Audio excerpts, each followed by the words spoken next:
everybody, my name is Shannon and I am still waiting for my Satyr, and today we are talking about Alice in Borderland Volume 4 by Haro Aso. So it's been a minute since I have been reading these mangas. I think the last time I read and reviewed these was in February and it is now September. The reason is because I was kind of looking for it out in the wild, and I also just, I loved the show. That's what got me to read these mangas. If you haven't watched my other videos, like that's kind of my journey here.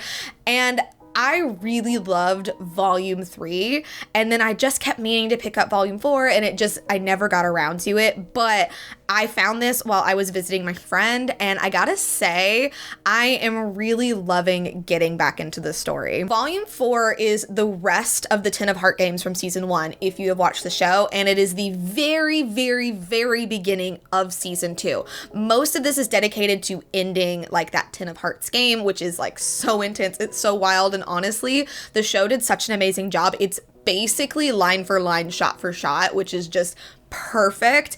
And then the middle of this one has a side story, which is actually the game where they have to like run through the tunnel, like to get to that bus, the end of the goal thing with different characters. And I really like that they added that into the show. Like they gave that game to Arisu because it is really visually stunning. And again, they pulled that basically shot for shot from this story. And then we have a little bit of an interval as we introduce what we know in the show to be Season 2, which is the next stage of the games. What's interesting here is that we're starting to see our characters ponder even more, like what is Borderland? What are they doing here? Why are they here? And I'm starting to wonder if the answer is going to be different from what they did in the show. There's a lot of things about these characters like thinking how they don't fit into their old life and like dreaming of a new world. That's something that every single character has in common.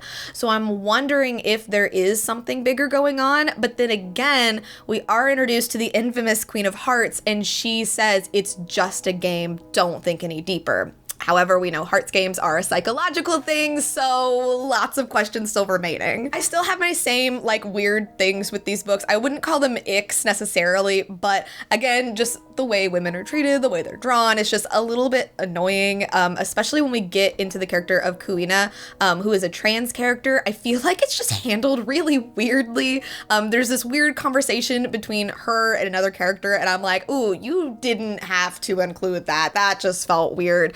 And so it's little things like that that just make me like not want to recommend it. However, again, and I think I say this every time, if you like the show, these mangas are really interesting because it's really cool to see what they kept the same, what they rearranged, because I feel like at its core, they are really similar and they really are paying homage to Haro Aso's stories. Overall, I'm really excited to get to Volume 5, especially because like I know what's coming. I know things are going to get darker, and there's still a lot to go. There's like 9 volumes in total with these omnibuses that I'm reading. So there's a lot that just hasn't been covered yet. So I'm interested to see if we start to see more departures or things like that.